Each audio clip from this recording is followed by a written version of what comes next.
Once, America's railroads thundered with machines so immense they outclassed even the Union Pacific Big Boy. Titans like the Pennsylvania S1 stretched over 140 feet, yet vanished in less than a decade, not to museums, but to oblivion.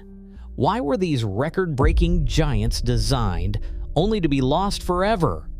Their disappearance was not just retirement, it was the death of ambition on steel rails. If you are drawn to the forgotten edge where ingenuity met its limits and want to witness how grandeur like this slipped through our fingers, stay with us because their stories begin now. In 1939, deep inside the Juniata shops at Altoona, Pennsylvania, engineers set out to build something the world had never seen: a steam locomotive longer than a football field, crowned with the sleek lines of streamlining designed by Raymond Loewy. The Pennsylvania Railroad S1 number 6100 stood over 140 feet from coupler to coupler, its 6446 wheel arrangement stretching rigid and unbroken across the rails. 84-inch driving wheels, taller than most men, spoke of a machine built for speed, not compromise. At the 1939 New York World's Fair, crowds pressed in to glimpse its polished flanks, a symbol of American ambition at its most extravagant. But scale came with a price. The S1's immense rigid frame was too long for most curves, too heavy for standard turntables, and too unwieldy for the bustling yards of the Northeast. Only a single main line, Chicago to Crestline, Ohio, could handle its demands, and even there, operational headaches piled up. The locomotive's weight distribution left less than half its mass pressing down on the driving wheels, robbing it of traction. Wheel slip became a constant threat, especially when starting heavy trains or accelerating at speed. Engineers described the sensation as skating on ice, raw power wasted in flashes of spinning steel. No other engine matched its presence, but none faced such limitations. After just 7 years in service, the S1 was retired in 1946, its promise undone by the very scale that made it legendary. By 1949, it was gone, scrapped without ceremony, leaving behind only photographs, blueprints, and the memory of a giant that could not fit the world it was built for. On the coal-stained rails of Appalachia, Norfolk and Western's Y6B class stood as the ultimate answer to heavy freight.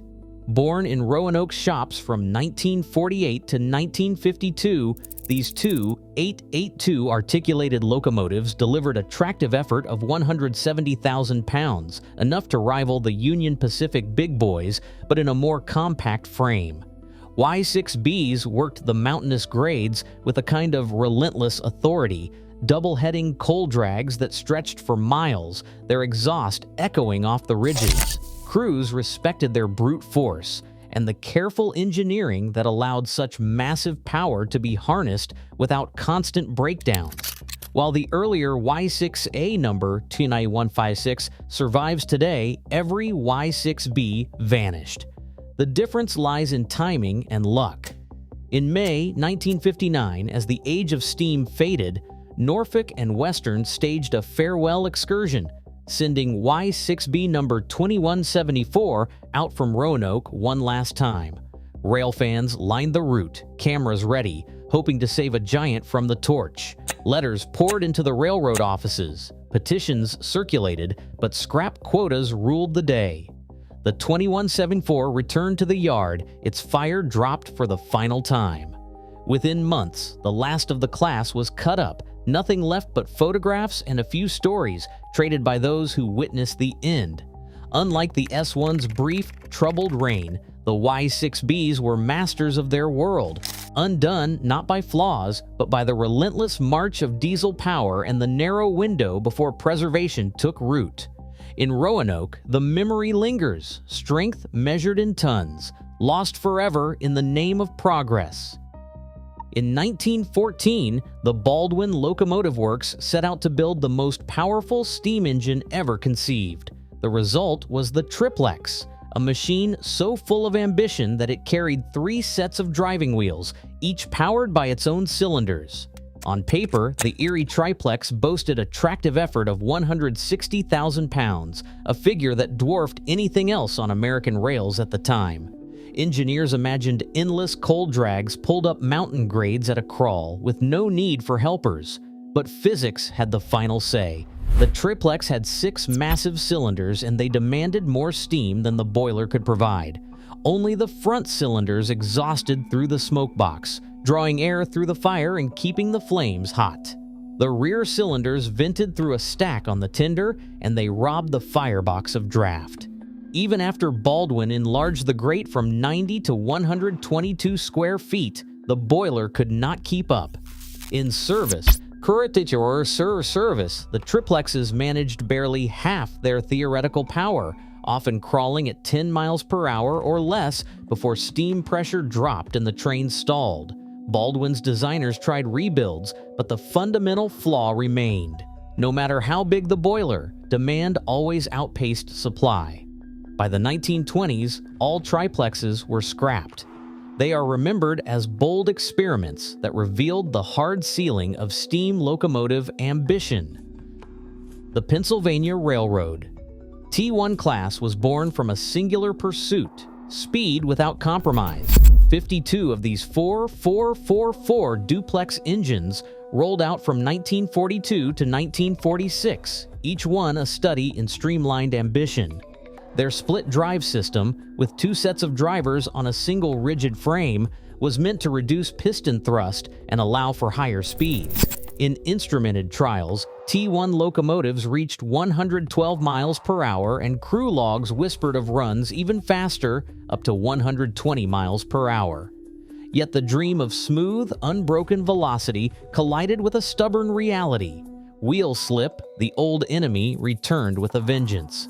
On wet rails or rough track, the front drivers would break free, unloading the rear set in a chain reaction that could send the whole locomotive lurching. Engineers trained on older K4 locomotives struggled with the T1 touchy throttle.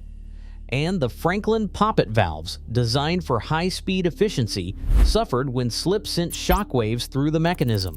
Failures multiplied as speeds climbed above 100 miles per hour, and the cost of repairs mounted.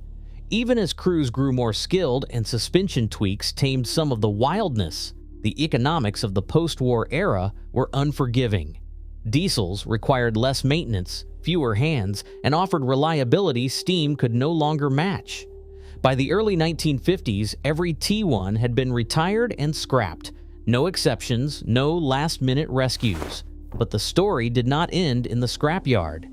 Today, a group of volunteers with the Pennsylvania Railroad T1 Trust is building a new T1 locomotive, number 5550, from the ground up using original blueprints and modern materials. Their work is a living tribute to a machine that once promised to redefine American speed, and a reminder that ambition, even when it fails, can inspire new dreams. The last greatest hope for steam's survival arrived not with pistons, but with turbines. Engineers believed rotary power could outpace the old reciprocating engines, delivering smooth, relentless force at any speed. In 1939, Union Pacific and General Electric produced the first turbine electric prototypes, their boilers feeding a single spinning shaft. On paper, these machines promised record-breaking horsepower, but reality intervened. At low speeds, turbines devoured steam at double or even triple the rate of a standard locomotive, sometimes burning 10 tons of coal an hour just to crawl through a yard. The Pennsylvania Railroad's S2, built in 1944, could top 5,500 horsepower at speed, but its direct drive turbines wasted vast amounts of energy below 40 miles per hour. Gearboxes wore out in months. Chesapeake and Ohio's M1 locomotives never ran in service at all. Their fuel costs doomed them before the Chessie Streamliner ever left the shop. Norfolk and Western's John Henry, the last American steam turbine, hauled 15,000-ton coal trains in Virginia, but bearings overheated and coal dust choked its generators. By 1958, every turbine was gone, scrapped for inefficiency. Their promise undone by physics and timing. not for lack of ambition. Across the continent, entire classes vanished in the space of a generation. The Pennsylvania S1, once the world's longest rigid-frame locomotive, disappeared in 1949, leaving no trace but photographs. Norfolk and Western's Y6B, a coal-hauling powerhouse with tractive effort rivaling the Union Pacific Big Boy, was gone by 1960, every last example cut up for scrap. Baldwin's triplexes, with 3 engines and a wheelbase stretching over 108 feet, promised unmatched strength but delivered only half their potential before all were dismantled in the 1920s. Southern Pacific's AC-9 locomotives, the last cab-forward engines built for desert runs, were retired and scrapped by 1956. The Texas Type 2 10-4 locomotives of the Pennsylvania Railroad and the Chesapeake and Ohio, designed for wartime loads, saw their final runs before 1958. None preserved. New Haven's Art Deco I-5 Hudsons, Milwaukee Road's Hiawatha Atlantics, and F7 Hudsons, Florida East Coast's 482 Mountains, Western Maryland's J1 Potomacs, and the Baltimore and Ohio's EM1 locomotives, each with their own claim to greatness, were all erased, their stories ending in scrapyards. Not a single complete engine remains. The traces of that ambition are gone, left only in photographs, builder diagrams, and the memory of those who watched them roll. Today, not a single one of these giants survives. Only blueprints, memories, and raw ambition remain. As preservation faces new threats, their absence warns us. Innovation without remembrance erases our boldest dreams. What we choose to save now decides what future generations will ever know. Thank you for watching.